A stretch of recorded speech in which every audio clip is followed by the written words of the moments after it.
हाँ जी महाराज जी, बोलिए प्लीज। बाह्य और अभ्यंतर तत्व के विषय में पूछा था ना, क्या होता है? जी महाराज जी, थोड़ा सा ना नेटवर्क इश्यू लग रहा है, अगर आप थोड़ा सा आई डोंट नो कि कैसे आप ठीक तो कर लेते होते हो यूजुअली। अब ठीक है? नहीं, हेलो, क्लियर नहीं आ रहा, उतनी आवाज क्लियर आती नहीं है? है। हेलो, आवाज आती है? हाँ जी, अब आ रही है। या ऐसे ही थोड़ा है ना, उसके बाद फिर थोड़े ज्यादा लोग आ जाते हैं तो उनका में भी वो देर हो जाता है। आपने पूछा था ना वो कि तप के विषय में, बाह्य और अभ्यंतर तप के विषय में, है ना? जी जी। तो बाह्य और अभ्यंतर तप के विषय में भी बता देना चाहती हूँ आपको कि बाह्य और अभ्यंतर तप, बाह्य तप और अभ्यंतर, ये 8 प्रकार के तप है। 6 बाह्य और 6 अभ्यंतर है। 6 बाह्य तप है और 6 अभ्यंतर तप है। बाह्य तप होता है जो देखने में आता है, दिखने में आता है। जो हम तप कर रहे हैं ना, वो किसी को पता चला कि उन्होंने वो तप कर रहे हैं, ऐसा बाह्य तप होता है। तो उस तप के अंदर बताया अनशन। अनशन यानी कि 4 प्रकार के आहार का त्याग। उनोद्री, कुछ कम खाना, त्याग करना। जैसे कि हमको भूख है 5 रोटी की, तो हमें 4 रोटी खानी है। 3 रोटी की भूख है तो 2 रोटी की खानी है। ऐसे उन्नोद्री वृत्ति संक्षेप यानी कुछ त्याग करना। बहुत सारे द्रव्य है, बहुत सारे द्रव्य है। आज हमने खाने में रसोई के अंदर हमने बहुत सारे आइटम बनाए, उस आइटम में से कुछ आइटमों का त्याग कर देना, संक्षेप कर देना, ये वृत्ति संक्षेप है। और रस त्याग, हमेशा की एक विषय का त्याग करो। रस यानी कि विषय, हमेशा रस त्याग यानी कि विषय का त्याग होना, है ना? चाहे वो 6 प्रकार की विषय है, 6 प्रकार विषय में से कोई भी एक प्रकार उन्होंने बताया था अनुराधा जी ने, है ना? 10 प्रकार की बस 4 मान गई और 6 विषय, उन 6 विषय का में से कोई त्याग करना। और काय क्लेश यानी काय को कष्ट देना, जैसे कि लोंचन करना, पैदल चलना।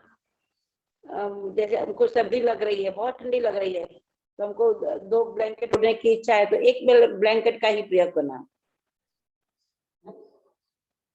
हाँ, ये सब काया क्लेश, काया को कष्ट देना, ये भी। और उसमें समता होनी चाहिए।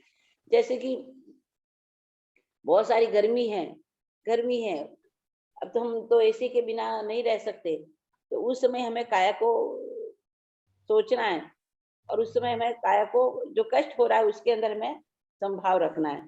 तो ऐसे काया क्लेश का होता है, काया क्लेश, लोच, विहार आदि सब कुछ आता है इनमें। संलिता यानी कि शरीर के अंगोपांग को समेट करके रखना। जैसे कि हम आकाशना करते, तो आजकल हमारी फैशन हो गई टेबल कुर्सी पर बैठ करके आकाशना करना। नहीं, ऐसा नहीं है। मजबूरी किसी की, एकदम मजबूरी है, वो बैठ ही नहीं सकता है, तो वो चेयर का उपयोग करे, बाकी सबके लिए नहीं। चौकड़ी लगा करके हमारा शरीर बिल्कुल हिलना नहीं चाहिए। जब तक हम खाए तब एक पाँव ऊंचा एक पाँव नीचा, ऐसा नहीं होना चाहिए।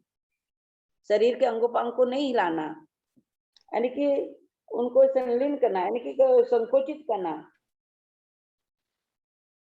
तो ये हमारा, जैसे हम कार्य कर रहे हैं तो हमारा शरीर हिल रहा है और हम कार्य में खड़े हैं, नहीं। जैसे कि हम कोई भी क्रिया में हमारा जो जहाँ पर जो आता है वही हमें करना है। शरीर का अंगोपांग को संकुचित करके रखना है ना। तो वो क्योंकि उसमें प्रमाद का भाव रहता है, नहीं तो प्रमाद बन करके हम करते हैं।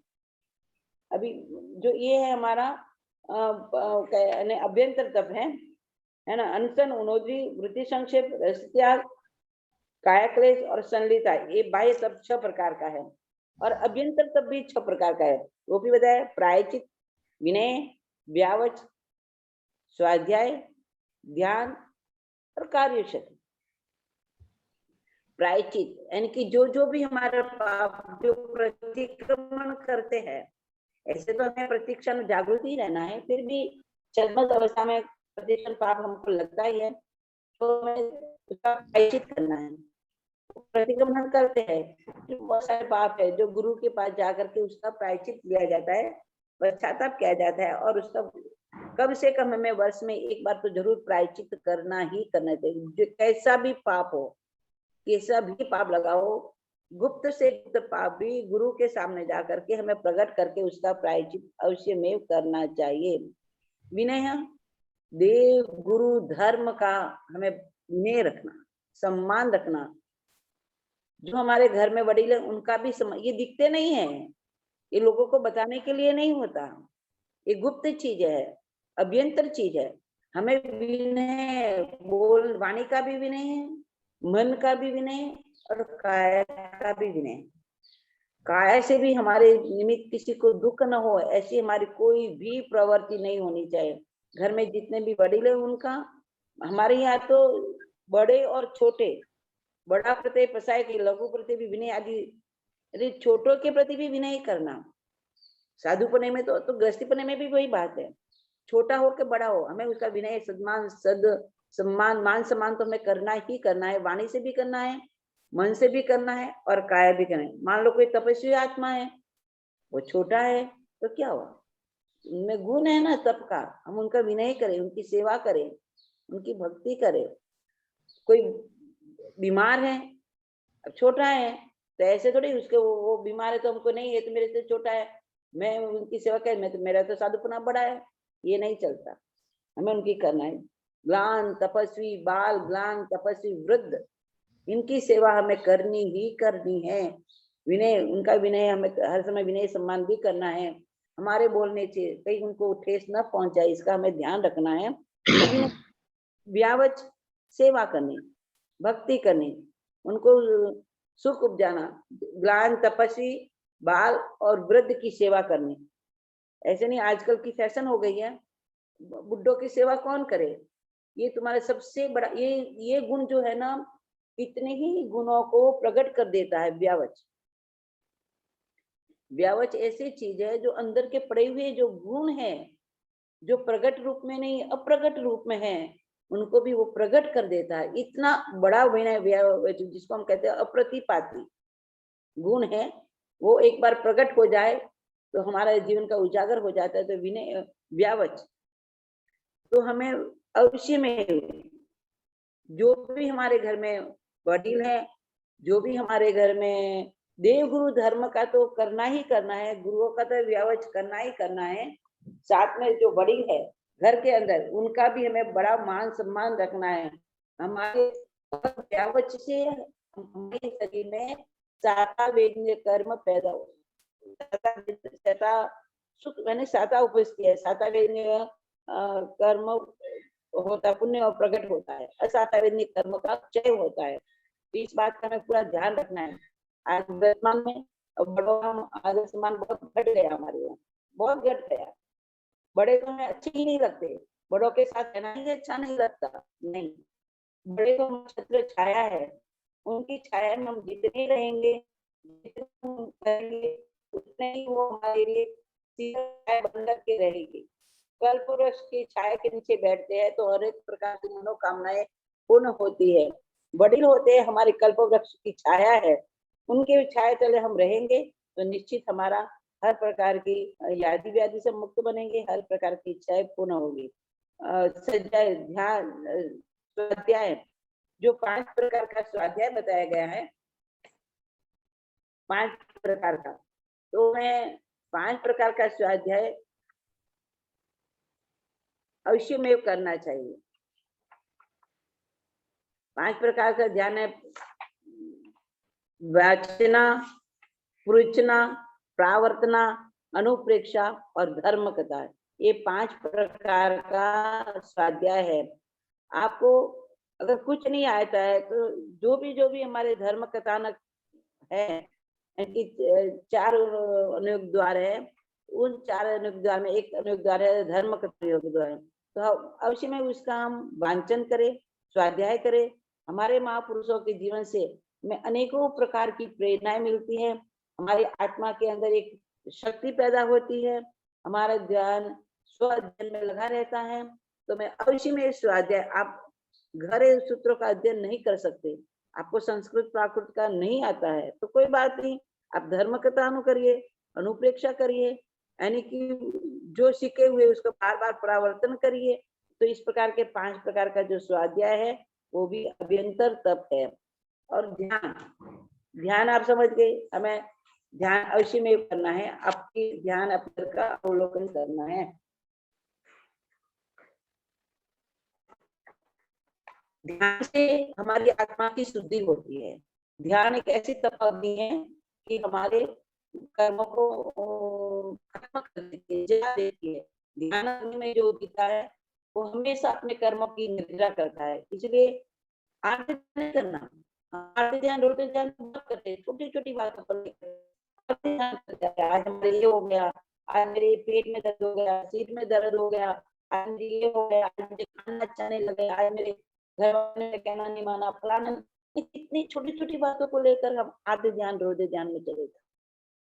कुछ नुकसान हो गया, नुकसान बुद्धि का हुआ है, आत्मा का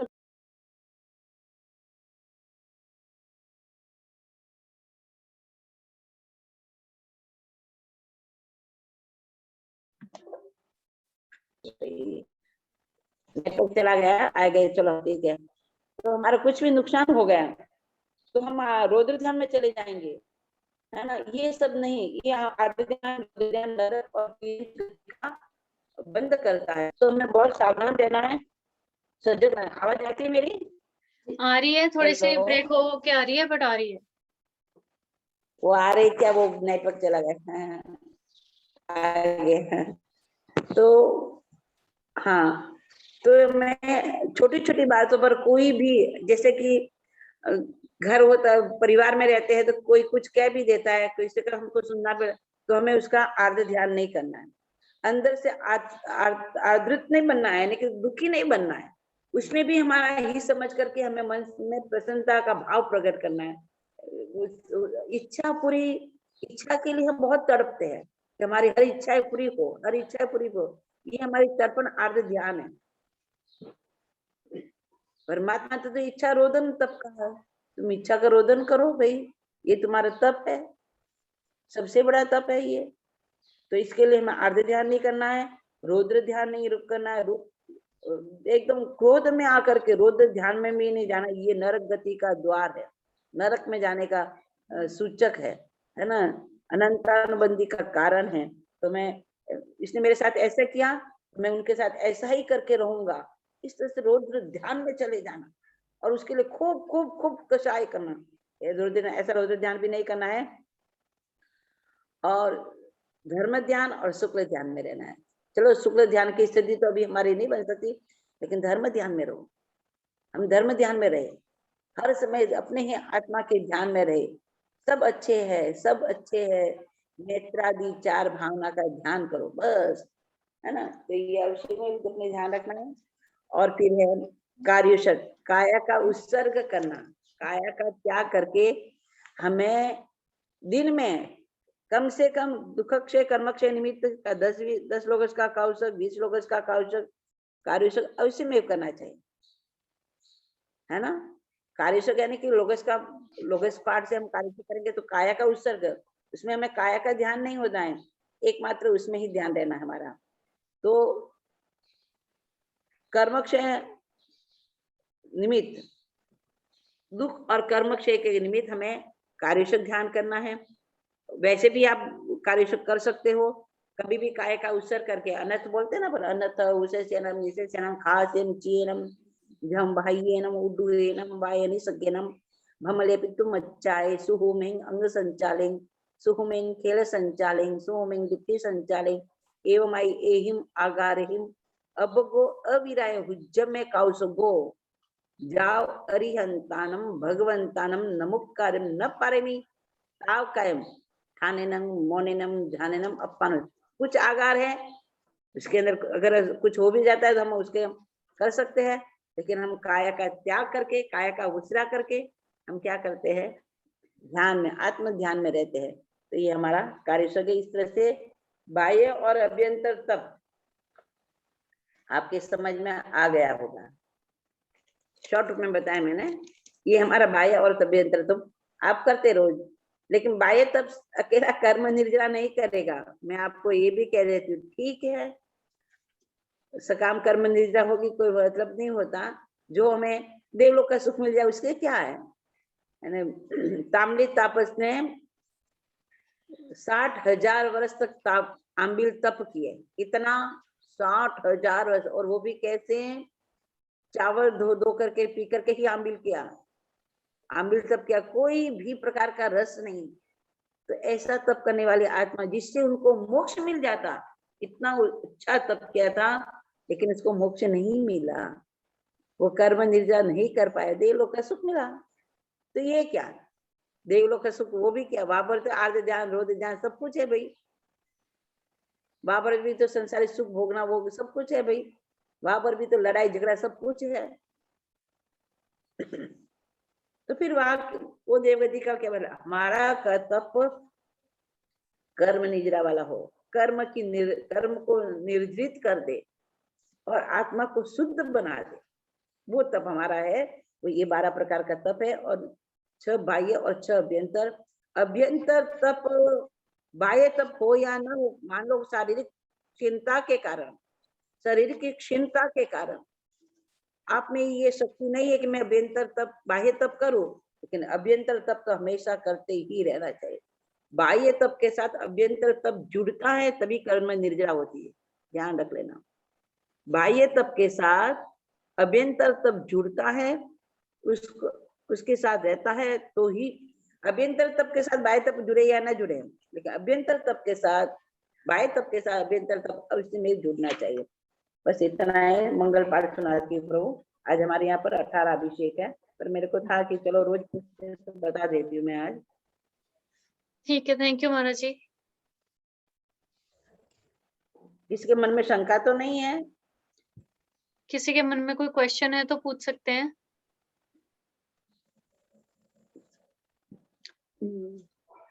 लगता नहीं महाराज जी। चलो ठीक है ना।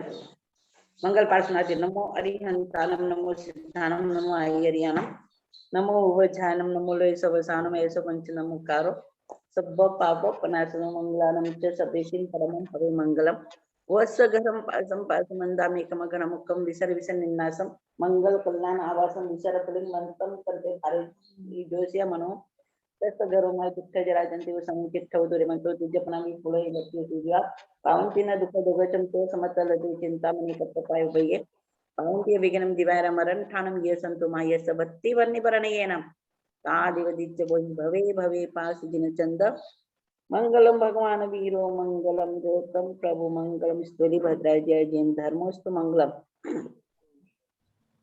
उपसर्गा क्षयन्ति छिदन्ते विघ्नवलय मन प्रसन्नतामेति पूज्यमाने जिनेश्वरे सर्वमंगल मांगल्यम सर्व कल्याण कारणम प्रधानम सर्वधर्मानम जैनम जयति साथ।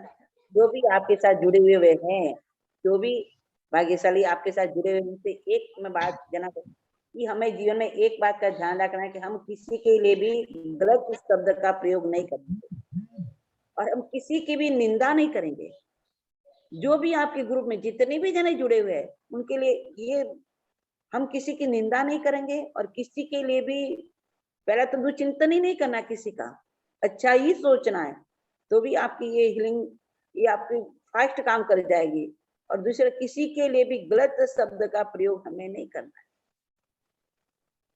बस वाणी का दोष आ जाएगी, ऑटोमेटिक अच्छा ना होगा सब। ठीक है जी, बिल्कुल ठीक है महाराज जी, थैंक यू सो मच। सो ये आज का, वैसे तो हर रोज के लिए आपने बोला, पर आज का एक दिन का नियम तो पक्का वाला कि किसी का और थर्ड पर्सन का चिंतन नहीं करना और कोई किसी की निंदा नहीं करनी। हाँ, हमेशा महाराज के लिए होना चाहिए। हाँ, हमेशा तो के लिए। ये महाराज निंदा जी हमारा। सॉरी बोलिए। हाँ जी, हाँ जी, आप हाँ तो बोल बोल क्या कह रहे हो तुम? एक दिन ना महाराज जी, ये पता नहीं 2 साल पहले या पता नहीं कब वो पेपर आया, एक पेपर है हमारे पास, वो जिसपे वो नंबर नहीं लिखे होते 1 to 100, तो वो पेपर पे ऐसे वो फिंगर रख के सिलेक्ट करो कोई भी नंबर एंड फिर उसकी एक्सप्लेनेशन लिखी होती है पीछे कि डू दिस थिंग। तो उसपे एक दिन लिखा आया था कि किसी की निंदा तो नहीं करनी, तो नहीं मतलब किसी की निंदा सुननी भी नहीं।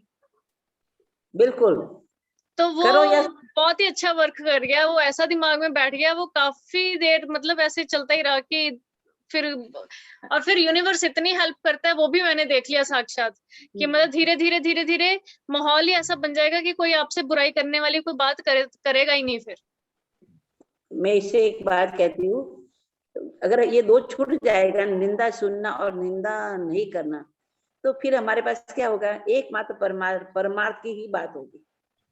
हम आपस में मिलेंगे ना, बस एक दूसरे सुख दुख की बात सुन ले, परमार्थ की बात सुन ले, तो ये हमारे कल्याण मित्र के रूप में परिवर्तन हो जाएगा। नहीं तो फिर उनके, फिर नहीं तो पर पंचायत में ही हमारा जीवन चला जाएगा। बहुत सारी भव भ्रमणा हमारी इसी कारण से हुई है ना, जन्म मरण का चक्र इसी कारण हम दूसरों की पंचायत में उलझे रहे उलझे रहे उलझे रहे उलझे रहे। नहीं, हमें तो बस, तो फिर हमारे मन सतत शुभ भाव रहेंगे, शुभ भाव ही रहेंगे, है ना। ये बहुत बड़ा काम कर जाएगा आपके जीवन में। ठीक है, ठीक है, थैंक यू महाराज जी। महाराज साहब, मेरा एक सवाल है। महाराज साहब, आपने कहा किसी का चिंतन नहीं करना। अच्छा चिंतन और खराब चिंतन दो तरह के चिंतन है। अब किसी के बच्चे बाहर रहते हैं, दुचिंतन प्रभु, दुचिंतन, अच्छा चिंतन तो हम करेंगे ना सबका। अच्छा ठीक है, खराब यही मेरा था। इनके अपने बच्चों को, इनको उनको सबका तो चिंतन रहता ही है ना। हम सबका अच्छा चिंतन तो करते ही रहना है, चाहे हमारा कोई दुश्मन है ही नहीं, हमारी आत्मा का कोई दुश्मन है ही नहीं, फिर भी हमें बाह्य रूप में लगता है कि ये मेरा विरोधी है, तो उसके लिए भी हमें शुभ चिंतन ही करना है। वैसे कोई होता ही नहीं, हमारा आत्मा का कोई दुश्मन नहीं है।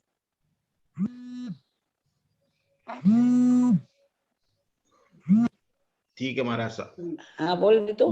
मथेन वंदामी महाराज साहब। महाराज जी, मीना आंटी का क्वेश्चन है। मीना आंटी अपने आप को मैं 1 मिनट बाद 5 मिनट बाद करवाते हैं। ओके। हेलो, हाँ जी महाराज। महाराज जी को कॉल इन कॉल आ रही है। हाँ रितु बोल, 2 मिनट में, 2 मिनट बाद में करती फोन है।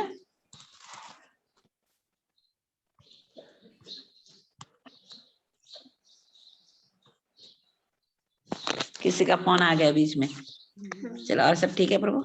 महाराज जी क्वेश्चन है मीना आंटी का। महाराज जी, हाँ बोलिए। महाराज जी पूछना था, हम तो नहीं करना। आवाज नहीं आ रही है।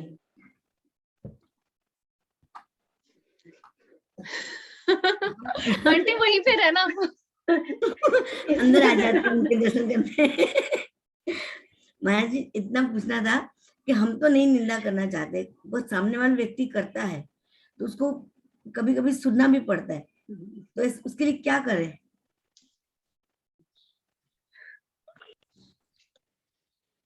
हाँ हेलो।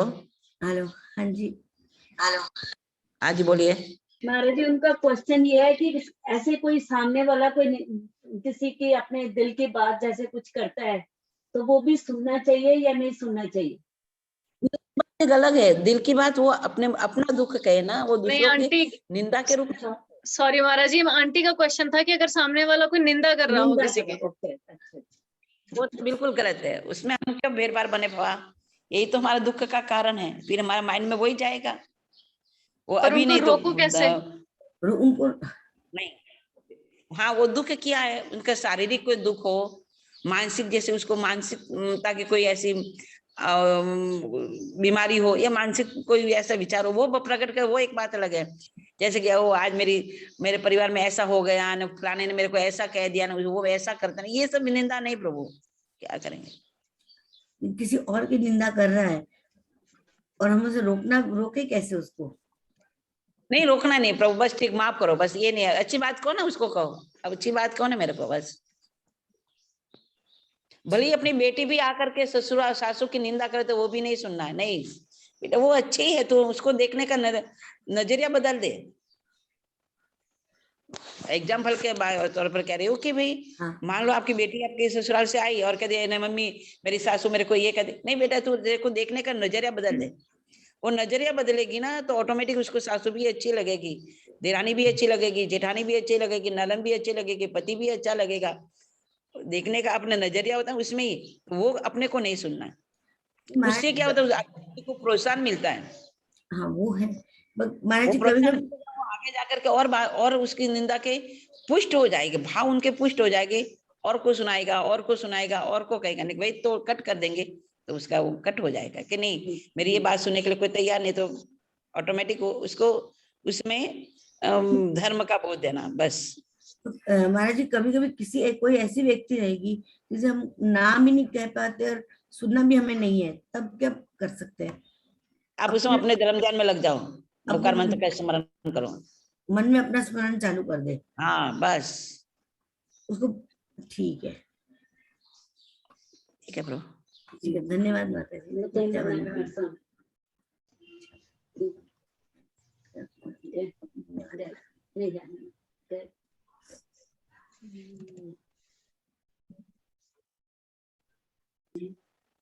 या कर सकते हैं।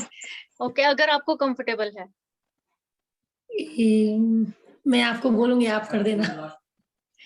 मैं आपको बोल दूंगी तो आप कर देना।